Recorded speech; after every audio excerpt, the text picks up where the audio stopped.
Do you feel like you're running behind? Do you feel like there's no way you can get caught up, so why even try? Do you feel like maybe you should have started this years ago, and so there's no way that you'll do everything that you think you need to do in a short time? Let's talk about that today. Hello, everybody, and welcome to SuttonsDaze. If you're new here, my name is Lisa, and we're all about pantry preparedness. I'm going to get this off the table right now. See that counter right there? That counter right there is an island specifically for the cats to keep their food away from the dogs. Get over it. Okay, so now that we've got that disclaimer and I don't have to put up with idiot comments, we're going to chat about timing. Because I'm seeing some comments where people are saying, you know, I'm just starting. There's no way I'm going to be able to build up 3 months, 6 months, a year's worth of food. There's no way. How am I going to do this? Everything's going up in price. Everything's getting worse. What am I supposed to do? Now, if you are watching any of the prepper community, like I do, I pay attention. I'm at least catching the thumbnails going, you know, we're scaring people. Don't scare people. Empower people.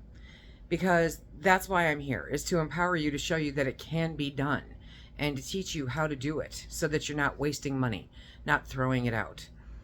And there's a lot of fear out there, and the trolls pop around every now and then when I do a video that is relating to current events and how you can stock your pantry with everything that's going on. That's when the trolls come out. Oh my gosh, they're so much fun. But that's exactly what I don't want you to listen to, is those trolls.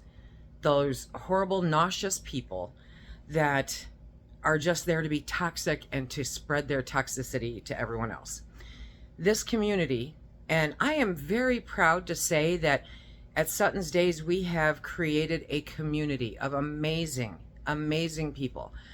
And they are resourceful, and they are thoughtful, and they are kind and generous. And if you are not seeing that come through in the comment section, trust me, they're not part of this community.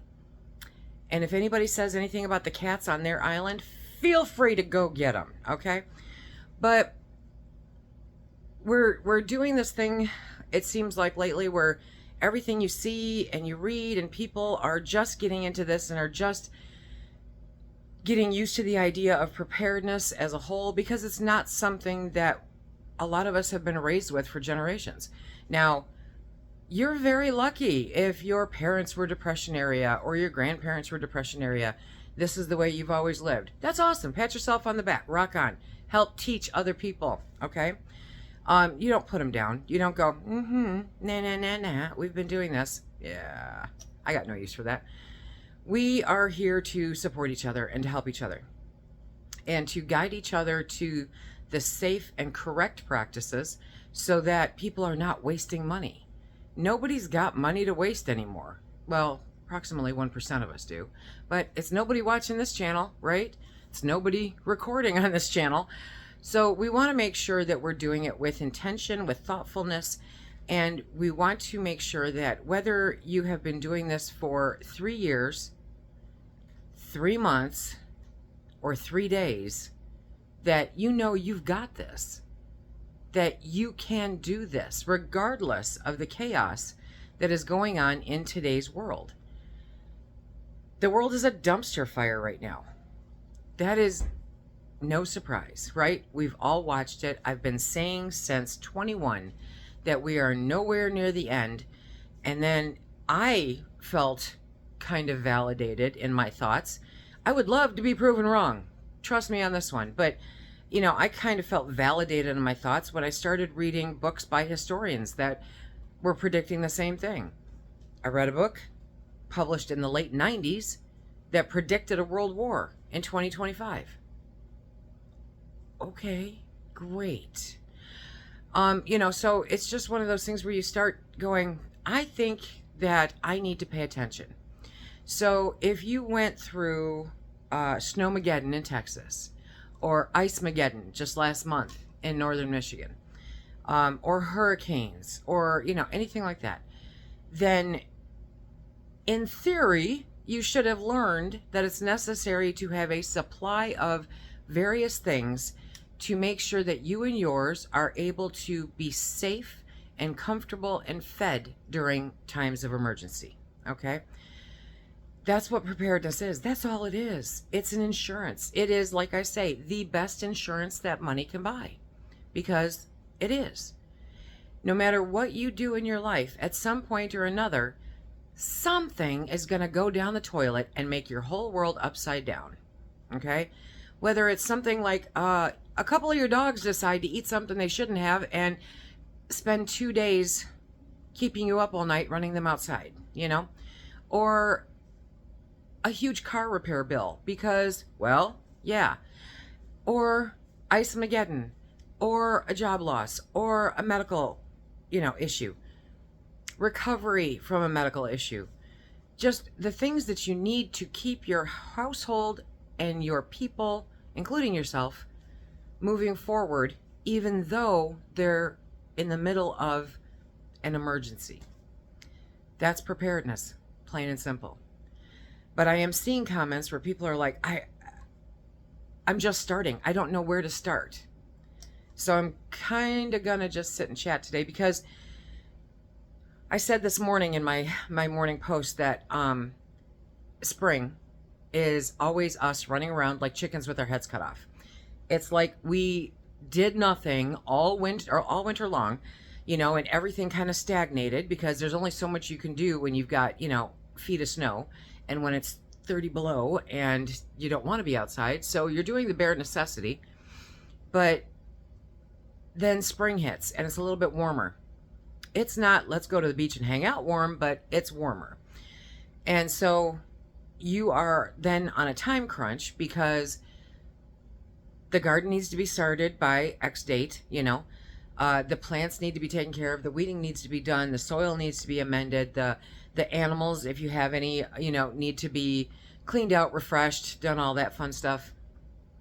It's like you spend all winter long regrouping, building up that energy, because you are going to expend it for a couple of months in the spring. Spring, to me, is like being a beginner preparedness person, okay? You are at ground zero and you need to get it all done. Now, no matter how hard I try, I will never get it all done every spring. I won't even come close. I have a list 3 arm lengths long of things that I want to get tackled before the heat of summer kicks in. And I mentioned in my post today that it's kind of like, you run around like chickens with your head cut off all spring trying to get everything all done with dreams of having a lazy day in the summer. I wouldn't know a lazy summer day if it came up and whacked me in the forehead. I wouldn't. I wouldn't know what to do with a lazy summer day. I have aspirations maybe of one day going, I'm going to do nothing and sit in a rocking chair on the back deck and drink my water and listen to a book and watch the grass grow, Wow, wouldn't that be kind of cool? Yeah, I'd be asleep within the first 45 minutes.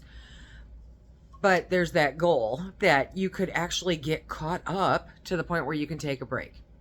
Preparedness is not a one and done. It is not a set it and forget it. It is a lifestyle. And especially when it comes to pantry preparedness, it is something that you are continually working through, okay? Because you don't go out and buy a, quote, year's worth of food, put it up in a room and say, okay, we'll see if there's ever an emergency. That's not the way it works. That is never the way it works. And while I agree, you will probably never get it at the price that you got it, I can guarantee that when you replenish it, when you should, which is as you're using it, you're replenishing it, right? That the last time you bought it, you will never get it at that price again either. So it will continually go up in price. That is not a reason to not use it. What that is doing is that is allowing you to live off of yesterday's prices while everyone else who isn't into preparedness is paying top dollar. That's not what we want to do, because we're smarter than that. Yes, we are. We're smarter than that. We plan and we are prepared. I have a full-time job. Welcome to the party, I have mentioned before, I did all of this with a 60-plus hour a week job. A husband, animals, a small farm, a small business. Yeah. So you have to set your priorities. I heard somebody say once, hard things are hard. Hard things are hard. If they weren't, they would be called easy. Okay? So you have to make choices. And sometimes those choices are not fun and they're not comfortable, but they're choices. It's like a savings account, you know? You can make the choice to take that money out of your budget today and put it into your savings account and not touch it until you need it tomorrow. Or you can make that choice to spend that money on whatever you want, and then if an emergency comes up later, you don't have that money in the savings account. It's a choice. And we have to make the right kinds of choices when you're doing any kind of preparedness. I focus almost extensively on pantry preparedness because I believe that that is the one variable that we can all play with, okay? Your electric bill is always going to come in. Your mortgage is always going to come in. Your insurance is always going to come in. You know, your utilities, all of that fun stuff. You know those are coming in, and most likely you have them set up to a certain amount that you know that they're going to be, you know? So you can budget for those. But if something goes high on one of those line items, where do you pull the money from? You pull it from the food budget, because the food budget is variable. You can always change up what you're going to eat. You can get something a little cheaper. Instead of having steak, you can have hot dogs. There's quite a price difference there, you know? So that's the variable that people tend to rob from to pay for luxuries. Yeah, that's what I'll call it. Luxuries that are not necessary. And at the same time, instead of buying those luxuries, you could put it towards your food budget and stock your pantry. At some point, somebody's going to say, I am living on $600 a month out of an RV on my friend's property. I have no extra money. To which I will say, visit your local food banks, see if they can help you, okay? That money that you're saving by getting food from your local food bank can help you take your funds and prepare a little bit. Now, the food banks are being hit. A lot of them are not receiving the funding that they're used to receiving. All of that is still seriously up in the air as to what's going to happen. And so that's going to be a problem. Reach out to your local churches. Reach out to your local organizations. Hunt around, talk to people. They're out there. Are you going to get top of the line, grade A, amazing food? No, you're going to have to learn to cook. You're going to get beans. You're going to get rice. You're going to get some kind of canned protein, maybe some soup, some pasta sauce, some shelf-stable milk, some oatmeal, you know. You're going to get that kind of stuff when you go to a food bank. If you're really fortunate, you're also going to get some kind of meat. Well, I don't really like chicken legs, and they gave us 10 pounds of chicken legs. I really don't like starving. You know, if it's going to cause you to regurgitate it all on the table because you don't like it that much. Otherwise, there's a way to cook those things so that you can like them. Or maybe you can trade with somebody, you know. There are ways around it. You can cook it and pull the meat off there and throw it into a casserole. There's different things that you can do to make it work. So while I do understand that some people just have real issues with certain kinds of food, I get it, respect it, do your due, okay? This is also not the time to be particular unless literally in an attempt to eat it, you're going to regurgitate it on the table, you know? This is a time to get creative. I want to be creative in my canning. Don't be creative in your canning. Be creative in how you use your canning. That's how you do it, okay? Be creative in how you use your spices and how you season your beans and your rice, that kind of thing. It's not that hard. At the end of the day, it's food. It's just food. So it should not be your 100% enjoyment out of any given day. Just like spring is crazy around here, where you've got to get things cleaned up from the storms. You have to get the winter, kind of packed up. You have to unbag the fruit trees, and you have to pull the wrapping off of the bushes that the rabbits thankfully couldn't get to. That you have to mend the fences and get the garden ready to plant and paint this or paint that or fix this or fix that, stain the deck, do this. There's a list of stuff that needs to be done every single spring, to the point where my list just keeps getting longer. It doesn't actually get shorter, even though I'm crazy busy every day. Preparedness is the same kind of thing. You're going to look at it and go, how am I going to do this? How am I possibly going to squeeze this out? You're going to squeeze this out one can of tuna at a time, one bag of rice at a time, one bag of beans at a time, one whatever it is that you eat at a time, and you're going to stock it up. If you know that once a week your family kicks back, relaxes, and enjoys a frozen pizza, and you see those bad boys go on sale for a good price, go get 10 of them. If you have it in your budget, get 10 of them. What's that, like $50, right? Throw them in your freezer. You have saved money, time, gas, and worry moving forward, because you now have 10 weeks worth of pizza in your freezer. A simple 1-pound bag of rice is quite a few meals for 1, 2, 3 people. You don't need to eat 4 cups of it at one time.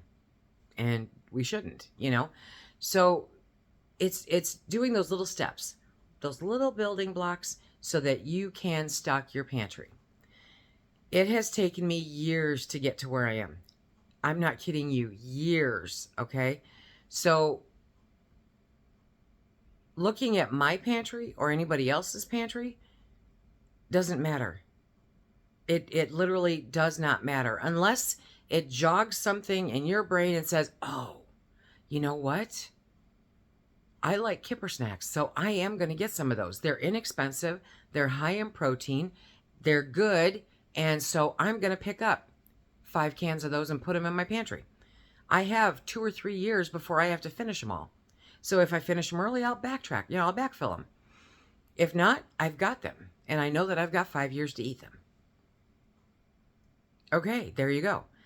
Sometimes it's just the matter of taking a peek at what you're actually using and figuring out ways to stock up a little bit more of that every single time you go to the grocery store.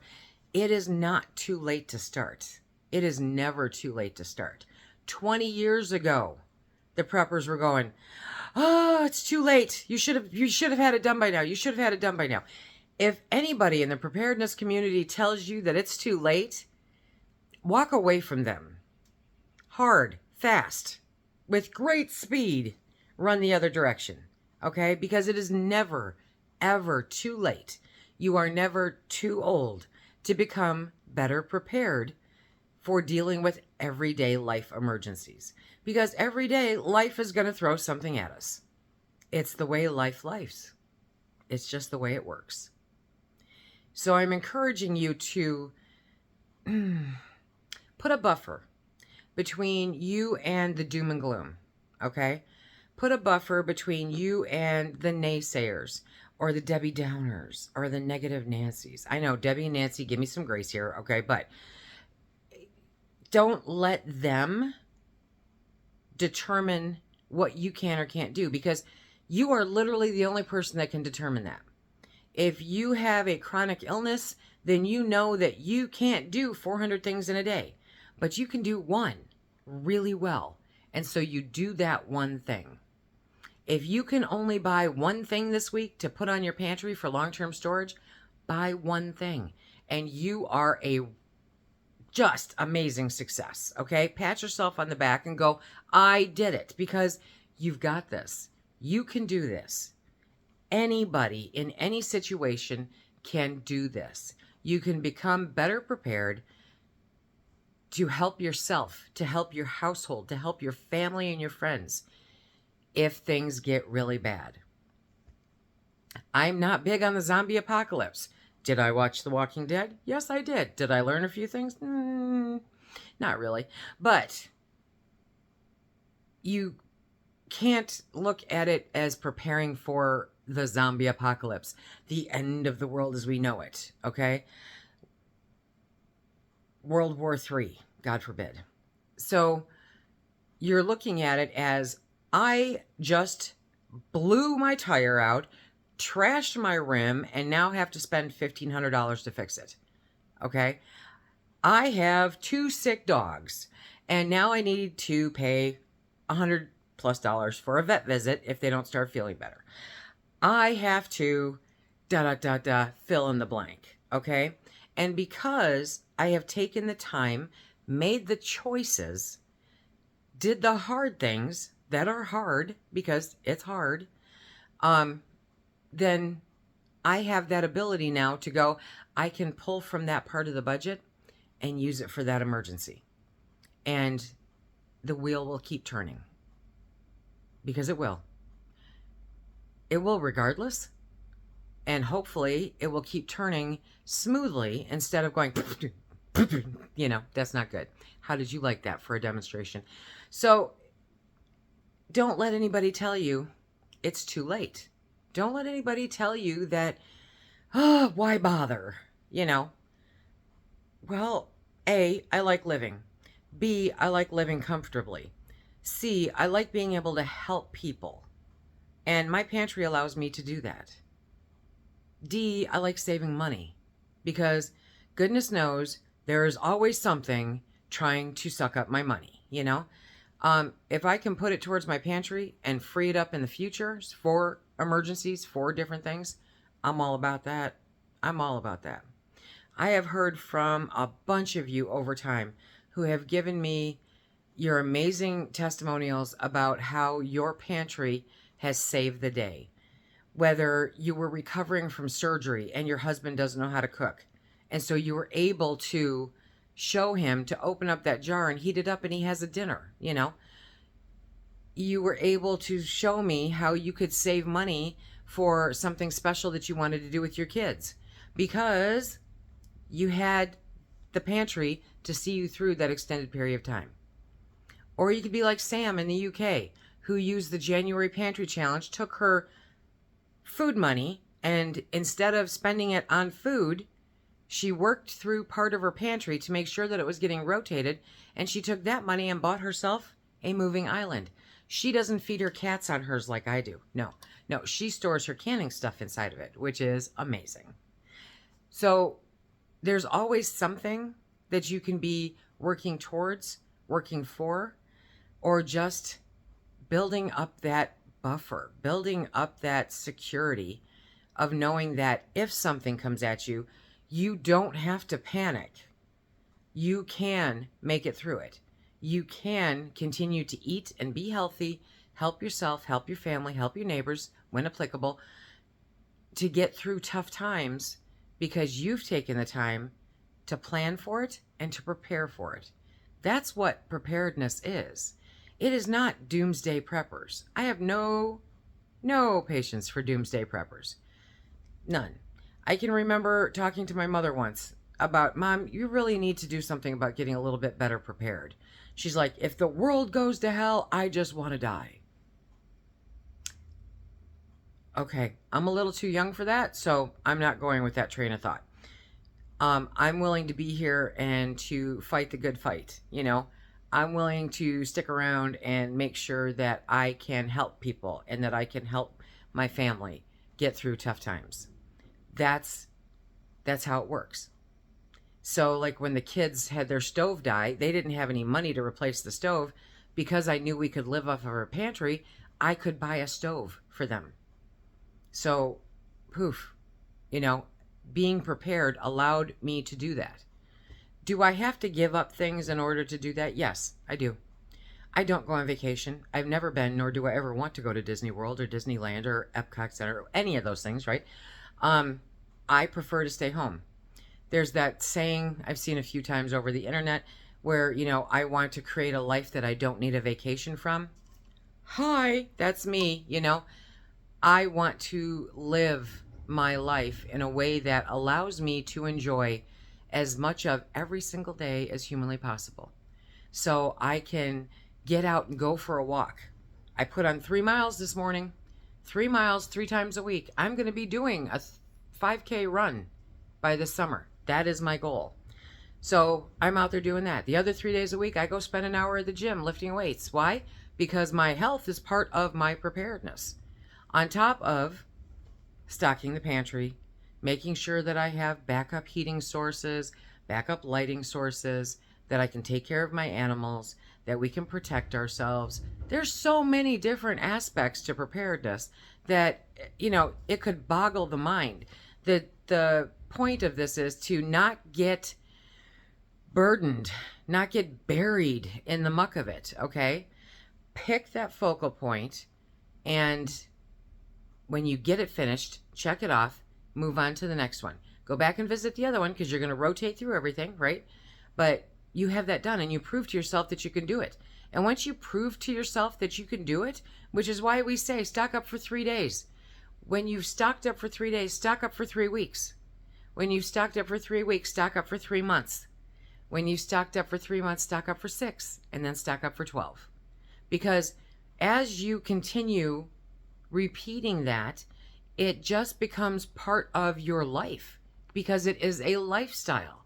It is not a one and done. That's not the way preparedness works. You can buy all the gear you want. If you don't know how to use it, you have a lot of money invested in paperweights, because without knowing how to use it, it's useless. You can live in fear, or you can take control and know that you're in charge. You're in control of how you will react when emergencies happen, because you can prepare for them today. I guess the crux of this is I was sitting here thinking, because spring has sprung and it's chaos around here. I just heard the wood guy dumping the second of 3 loads of wood on the apron of the garage. That we've got a lot of wood to stack, okay? And we have a lot of stuff to do, and I have to get onions planted, and I have to do this, and I have to do that, and I have to do this, and the list is long, and oh my gosh, it's noon, and I've only got a few hours left to do this today before I pass out cold. No, take a deep breath. I have my list. We're just going to tackle what we can, when we can, get it done. That's all you can do. And if my daily posts about this is what I'm tackling today, and it's pure chaos around here because it always is, inspire you to get up and do something else, then good. If they make you feel overwhelmed, oh my gosh, don't read them, okay? Because that's never their intent. The intent is to motivate you, to show you that, I struggle just like everybody else. I struggle just like everybody else. I recorded an entire video yesterday with no sound. It was amazing.